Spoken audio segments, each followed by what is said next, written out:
At 12, the Nightbeat starts right now. The church members, the next door neighbors, people that say, I don't want to get involved in that. Well, you know what? If one of you all had gotten involved, maybe these two kids today would have been alive. One woman calling on San Antonio to step up. This after 2 cases of child abuse turned deadly. We'll hear from her coming up. Also, a battle over mail-in ballots. Tonight, a federal judge taking issue with a new Texas law that impacts the mail-in voting process. Plus, we're also looking at San Antonio's water quality, who's protecting it, and how you can help. But first, we begin with a troublesome series of events. 2 children severely abused and tortured, allegedly at the hands of their own parents, and both were killed within 1 day of each other. Yeah, tonight, child abuse prevention advocates say the level of abuse is alarming, and they're hoping anyone who has information of a child in danger will speak up and maybe save their lives. Sunday, 12-year-old Danilo Coles found dead in his apartment after police say he took a beating. Monday, 5-year-old Mercedes Lozoya believed to be tortured to death. The children's parents and their partners arrested and charged in these 2 separate cases investigated by San Antonio police. What they had to go through in their 5 or 10 years of life is incredibly sad. And what their siblings had to witness and will forever remember is extremely heartbreaking. Child abuse prevention advocate Yolanda Valenzuela says a phone call by family members or neighbors who witnessed their abuse could have saved these victims. A lot of people knew these things were happening, but they say it's not my business. It is your business. Saving the life of a child is everybody's business. Relatives of Lozoya say they had reported past concerns of abuse to Child Protective Services. Investigators say Lozoya was abused for about 3 weeks, forced to hold up heavy objects, and had thumbtacks shoved under her feet. In Cole's case, court documents say the 12-year-old was removed from his mother's care in Chicago and placed with his father. The parents say they forced the boy to hold heavy items over his head and do push-ups for about 3 to 4 hours and was hit multiple times with a belt. Valenzuela worries the severity of the abuse children are facing is escalating. The difference in today is the level of abuse. This is torture. This is far from child abuse. And to report the abuse of a child, call 800-252-5400. To find out how to protect children in our community, you can reach out to Child Advocates San Antonio, and we have information on KSAT.com. So here's a question. Was it self-defense or murder? That's what police are asking after a dead man was found at a Northside apartment complex. Happened this morning. Investigators say 2 subcontractors stayed there overnight, and they think the 2 started arguing when one of them killed the other. They did arrest the suspect, but they haven't yet revealed the victim's name. So this is where many of us go to shop and eat, but overnight, the shopping center near Highway 151 and Loop 410 was full, but for a different reason. Police say that spot turned into a drop-off point in a human smuggling case. And tonight, we're hearing the very moment that police responded to that scene. Listen. There's 1, 2, 3, 4, 5, 6, 7 running in the PetSmart. I got 2 right now. San Antonio police began the morning trying to catch up with the people who scattered out of this truck and into a parking lot near 151 and Loop 410. 320, I have about 6 of them. Can someone come over here? I'm behind Leslie's Pool Supplies and McAllister's. Hey, dispatch. We need more officers out here. Police first responded before 4 a.m., but they weren't the only ones trying to pick up the people. Can you send someone over here by the Lowe's? I got a vehicle trying to pick up some people. I got the vehicle. They're going to the... Turn off your car. Police towed a vehicle away from the scene, but they continued looking for the people near dumpsters and other potential hiding places. Have officers check under the cars in front of Lowe's and in the bushes. I got 6 in the bushes in front of Lowe's, so. They took about 30 people into custody in this human smuggling case, but it's likely that others escaped. Investigators now combing over evidence in the case. The pictures of the truck and pictures of the vehicles of people that were trying to pick up their family members. And police say most of the people in custody appear to have been smuggled from various countries in Central America. Officers say the driver of that 18-wheeler was also caught, and right now Homeland Security is leading that investigation. Another developing story tonight. Drivers need to be aware of some traffic trouble near Boerne this weekend. Bridge demolition will force a portion of I-10 to close in the area tonight through Monday morning. Sky 12 flew over that area earlier today. This is all part of a project to upgrade frontage roads and overpasses in that area. Well, crews have a big job this weekend. They're actually rappelling down hundreds of feet to protect our drinking water. So let's back up a little bit and talk about the problem. It's in Comal County. There's a sinkhole there that's filled with trash. Crews are planning to get rid of that debris on Sunday, and our own crews are planning to be there. But before that, the night team's John Paul Barajas dives into how that type of work impacts the very water that we drink. There's over 600 caves and thousands of sinkholes across northern Bexar County that all directly impact the quality of San Antonio's water supply because they feed into our primary source of drinking water, Edwards Aquifer. The problem, keeping trash out to keep water clean. Caves that have been used as trash pits and piles, caves and sinkholes both. We drink that water and we use it for a lot of other purposes. And so it's in the community's interest to do everything they can to help protect the Edwards Aquifer. Gary Dolan is the president of the National Speleological Society. Their main focus is cave conservation, protecting, maintaining, and cleaning. And this is why. Rainfall enters into caves and sinkholes, and the water will flow through cracks in the rock into Edwards Aquifer, recharging San Antonio's water supply. But keeping the caves clean is a must because this could contaminate the water. What will happen is it will dissolve some of the waste and it will carry those chemicals down into the aquifer. And herbicide or pesticide containers or old chemical containers in that, then there's a greater risk. Shindell said, right now, our water quality is high, but to keep it that way and to potentially improve it, we can't dump our waste in places it doesn't belong. That's on top of finding and cleaning caves or sinkholes that have been collecting trash for generations. And Shindell says they do these cave cleanings every few months whenever they find a new sinkhole or cave, or in Sunday's case, when private landowners give them permission to come onto their property for the cleaning. And for that reason, they're always looking for volunteers, and we'll have a link on our website where you can sign up to do that. Adam, it sounds like it's right up your alley. We've seen you rappel from the rooftop. What about rappelling into a sinkhole? When you said they're looking for volunteers, that definitely caught my ear. Not only would it be an enjoyable experience, but also helping out our environment and protecting our aquifer and our water. By the way, no change in the aquifer level today. We're still about 3.5 feet below average for this time of year, but we could use some more rain. 78% of the state is in drought. Locally, part of Bexar County, especially the western and southern portion, is considered in drought. But the most extreme drought in our area is Dimmitt, LaSalle, McMullen counties. That's where we really need the rainfall the most. And there is a slight chance in the forecast. We're going to jump into that, and more specifically, the cold front that's going to hit us tomorrow morning. It's going to be affecting your weekend. We'll get into those details in a bit. Steph? All right, Adam, thank you. Now we're going to turn to the pandemic. COVID cases are going down. Today, Metro Health is reporting more than 800 new cases. We also know that 8 more people have died. Meantime, there are 785 patients with COVID in the hospital. 211 are in the intensive care unit and 112 are on ventilators. And the last time we saw numbers like this was about a month ago. However, tonight we do have a setback, at least on the vaccine front. A vaccine for younger children is going to be delayed. The Food and Drug Administration was supposed to meet on Tuesday to discuss vaccines for children as young as 6 months, but now that meeting's being postponed. The FDA says that it needs more information on how a smaller dose of the Pfizer vaccine would affect the youngest kids. It also wants to learn more about how kids would do with a third dose. Here's the thing, though. Pfizer says that it likely won't have that information until April.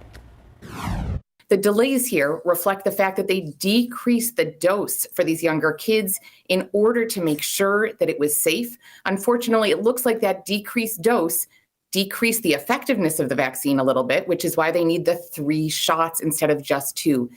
So the FDA says that once that new data is in, it's going to evaluate it. Until then, health officials say the best way to protect your kiddos under the age of 5 is by making sure that everyone who's around them are vaccinated and using masks. A San Antonio police officer is no longer on the force after being accused of drinking and driving. That's according to two suspension records. Matthew Mintz was arrested on a DWI charge in November 2018. He was pulled over by Universal City Police and arrested on suspicion of driving while intoxicated. Well, records show Mintz was then placed on unpaid leave. According to Bexar County court records, the criminal charges against Mintz were dismissed last October due to insufficient evidence. SAPD did not formally fire Mintz until last month.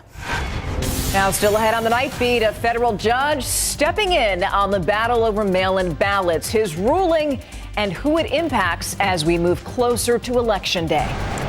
Plus, Valentine's Day is coming up. Seniors in District 2 are celebrating early. One of them offers some insight. Also, the conflict between Russia and the Ukraine intensifies, and now the U.S. has a warning. We're going to talk about the alert that's now in effect and the phone call that's set to happen in just a matter of hours. It's next on the Night Beat.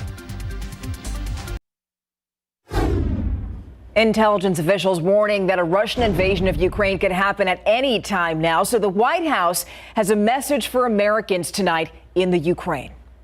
Any American in Ukraine should leave as soon as possible, and in any event in the next 24 to 48 hours.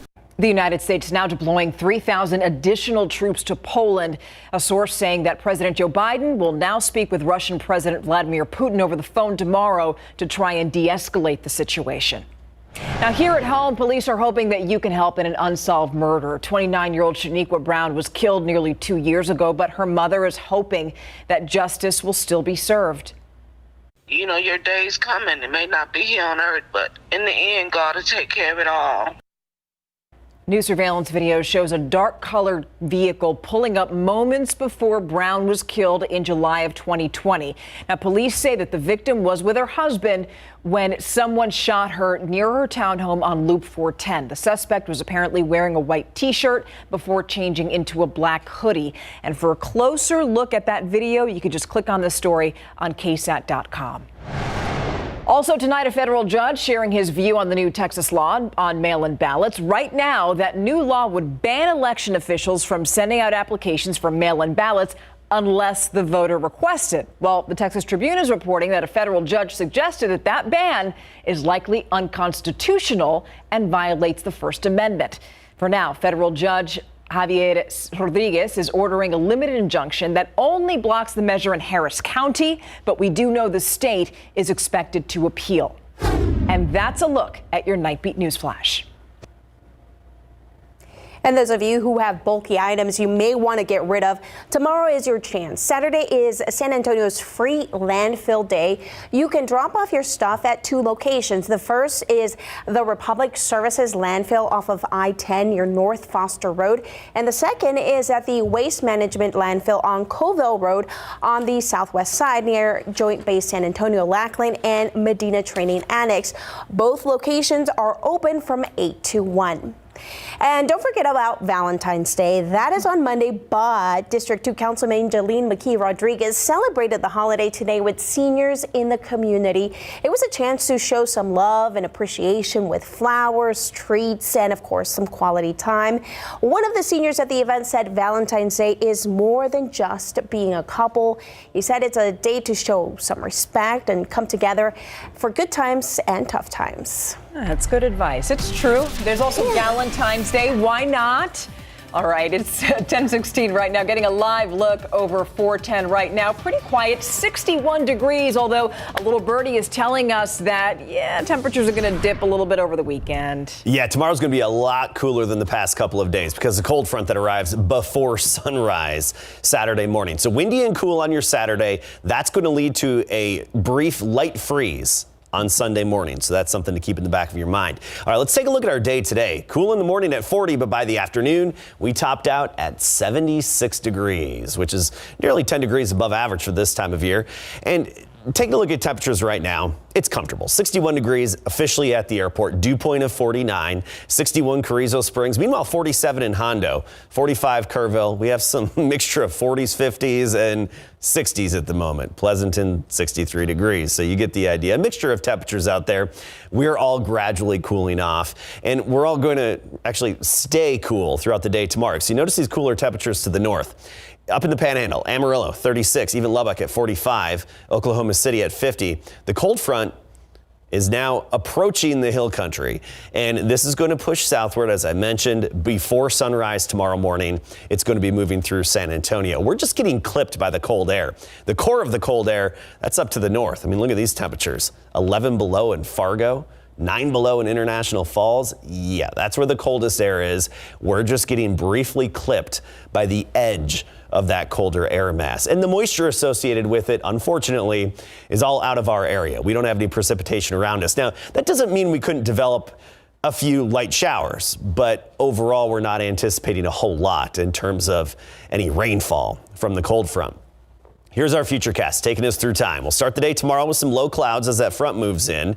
It may look like it's going to rain, but I don't think a whole lot of us will actually see any drops. A few hit or miss showers will pop up, but again, coverage is going to be limited and accumulations will be limited, probably a few hundredths of an inch. This is 7 a.m. on our futurecast, and you see it's indicating a few spotty little showers developing on the radar screen. Then we'll break out into some sunshine by the afternoon, and I think the big headline with this front is going to be the wind tomorrow. I mean, we're talking some wind gusts up to 40, maybe even 45 miles per hour throughout the day tomorrow. So not just cooler, but also, of course, with these cold fronts, it's gusty, and you're going to notice that wind all day tomorrow until a little after sunset. So let's talk temperatures. You know, tonight we'll be falling into the upper 40s to lower 50s, 48 Hondo and Uvalde, 52 San Antonio, about 48 Canyon Lake. And then notice how tomorrow afternoon, we don't warm up much. I mean, we maybe gain 5 degrees throughout the day. That's about it. We're not going to see a big temperature jump from the morning to the afternoon. So just anticipate low to mid 50s all day long tomorrow. This is another way to look at it in a line graph. Notice how it's pretty much horizontal here in terms of temperatures. 52 in the morning, 53, 54 at noon, and then 55 the high temperature. And then, of course, we cool off more significantly tomorrow night. And tomorrow night, it's not going to be as windy. The wind's going to subside. It's going to help us cool down to about 30 degrees on Sunday morning. So cooler, of course, in some outlying areas. And then rebounding nicely Sunday afternoon. Good day for Super Bowl to get outside, maybe smoke some meat, fire up the barbecue, get the pit going. Sunny mid 60s. And yes, Valentine's Day back to 70 degrees. Slight chance of showers by the middle and end of next week. You sounded more excited about the Super Bowl. Right. I think what he was saying is we're invited over to his house. Basically, that's what you're saying. Right. Very nice of you. Thanks, Adam. Right. Everybody's invited. There you go. Now, I noticed, Mr. Simmons, you walked in and there was an extra spring in your step, and I know why. 2 reasons. Yep. The Spurs won. Yep. And they also set a new record. One individual, in fact, did that, and that was DeJounte Murray. When we come back, he makes history tonight in a win in Atlanta. So, yeah, you got a double dose of smiles, right? And bull riding returns tonight for the San Antonio Rodeo. Look out.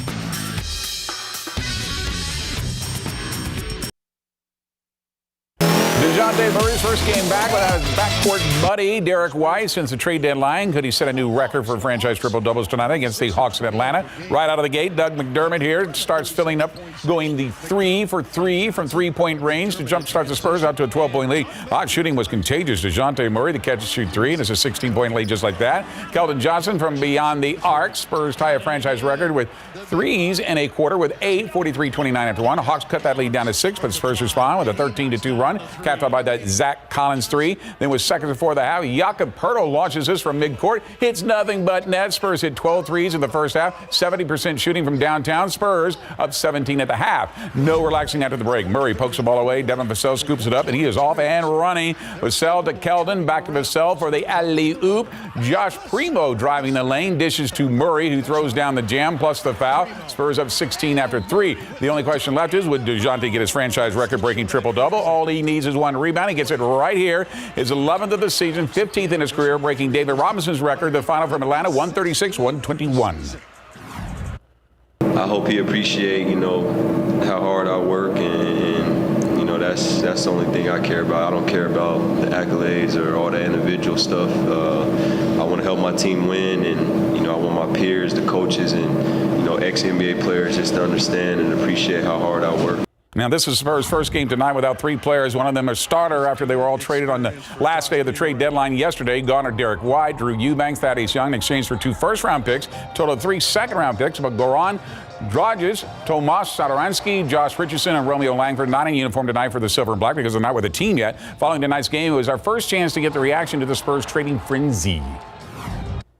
At the end of the day, it's a business, and we're here to play basketball. We're not here to play basketball and be in the front office. So, that's just really what it was. We moved on, because we got to win basketball games. We wish them guys the best. We love them.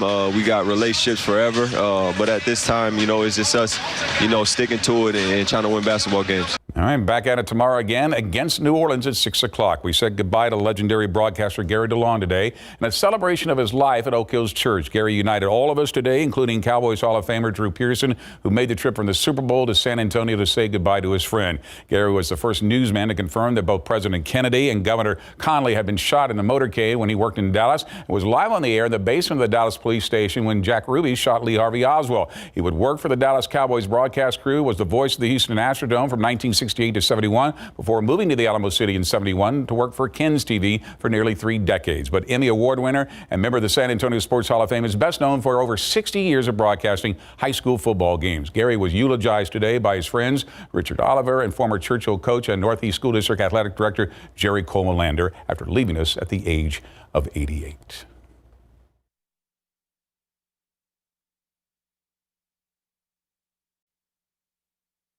Pro football coverage, powered by Davis Law Firm. The NFL held its honors show last night in Los Angeles before kickoff Sunday for Super Bowl 56. 2 Cowboys were honored. First, Cowboys defensive coordinator Dan Quinn, selected as the NFL's Assistant Coach of the Year. That's after he turned the Dallas defense around by leading the league in takeaways and was just his first year on the job, getting the most out of players like Trayvon Diggs, who tied the franchise record for 11 interceptions, Micah Parsons, who collected 13 sacks in his rookie season, Randy Gregory, who tied his career high with 6 sacks in just 12 games. As a result, Parsons was named the NFL 2021 Defensive Rookie of the Year. And for the second straight year, Aaron Rodgers is named the NFL's most valuable player, declining to tell us what's in store for him this next season, telling us he'll make that decision pretty quick. Special moment tonight at Bernie High School. Greyhounds hosting Bandera. Senior Devin Stiles entered this evening 8 points away from reaching the 1,000-point milestone for his career. Late second quarter, Stiles fights for the loose ball under the rim, puts it back up and in, count it plus the foul. He hit the ensuing free throw to hit 1,000 points even and then break the 1,000-point mark on his next free throw attempt. Stiles scored 14 and Bernie wins it 54-24 to remain undefeated in district play. In Taps, Antonian taking on San Antonio Christian in their regular season finale. First quarter, Isaiah Fox drives inside for the land. 2 of his game-high 32 points, 12 for Apaches. In next possession, Xavier Martinez pokes the ball away. Then Caleb Faircontenu gets it back to him after a deflection, and Martinez drains the triple. Antonio cruises to the big win, 98-64. Here we go. Bull riding day 2 of the San Antonio Rodeo with Cody Webster and Chuck Swisher. And this is why they call them bullfighters, not clowns. Aaron Williams is on board justified, but the bull stumbles right out of the gate. Off goes Aaron, who gets a re-ride, but he gets a second chance because Cody and Chuck are moving to save the day. Take another look. Watch the bull almost go down, which results in a re-ride, but now Aaron's in trouble, and the bullfighters had his back. Best ride turned in by 7-time and current world champion Sage Steele Kimsey, but an 86.5 will do it all again tomorrow. Oh my gosh, I love watching this. It is so exciting it's every really time. Man against beast. You know? But you're kind of cringing as you watch. Yeah, I don't know, like, I'm just like scared for him. I'm glad some of the guys wear the helmets. Yeah. Yes. Yeah. We'll be right back. Waking up to cooler and windy conditions tomorrow. Low to mid 50s all day long with some wind gusts up to 45 miles per hour at times. Blustery day. Then Sunday morning, a light freeze at 30 degrees, but we rebound nicely by the afternoon, sunny and 64. Valentine's Day, 70 degrees. You go. That's the excitement we're looking for. Yeah, I was saying with a little more enthusiasm. Hey, guys, I put the hearts on there to remind us all. We have all weekend, which means I'll see you at HEB Sunday night. Right. Exactly. And then you'll all be in a rush. All right. Well, that does it for the Night Beat. Don't forget that Good Morning San Antonio starts at 6 o'clock tomorrow. Lovely having you with us. Have a great night.